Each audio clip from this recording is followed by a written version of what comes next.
మా రాజమహేంద్రవరంలో పుష్కరాల రేవులో గోదావరి నదికి ఇచ్చే హారతి అండి. చూడడానికి 2 కళ్ళు సరిపోవు. ఇలాగా 7 పూజారులు కలిసి రకరకాల విధానాల్లో గోదావరి మాతకి హారతులు ఇస్తారండి. సింహహారతి, ఏకహారతి, పూర్ణహారతి, నక్షత్రహారతి, బిల్వహారతి, ఇలా చాలా రకాల పేర్లతో. ఆ నక్షత్రహారతి చూడటం కోసం సాయంత్రం 5:30, 6 గంటలకల్లా జనాలు ఒక్కొక్కరుగా పుష్కరాల రేవుకి చేరతారండి.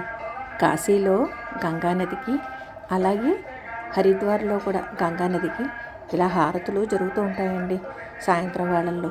అటువంటి హారతిని రాజమహేంద్రవరంలో కూడా ఏర్పాటు చేయడం చాలా చాలా సంతోషకరమైన విషయం అండి. మీరు ఎప్పుడైనా రాజమండ్రి వస్తే కనుక తప్పనిసరిగా సాయంత్రం వేళల్లో, అంటే రాత్రి ఇంచుమించు 6:30, అంటే కాలాన్ని బట్టి ఉంటుందండి. వేసవకాలం, వర్షాకాలం టైమ్స్ మారుతూ ఉంటాయి. 6:30, 7 ఆ టైంకి జరిగే ఈ హారతి కార్యక్రమాన్ని, అంటే సుమారుగా ఒక అరగంట సేపు జరుగుతుంది. తప్పకుండా వీక్షించండి. అలాగే ఈ నదీ తీరంలోనే చాలా రకాల గుళ్ళు ఉన్నాయండి.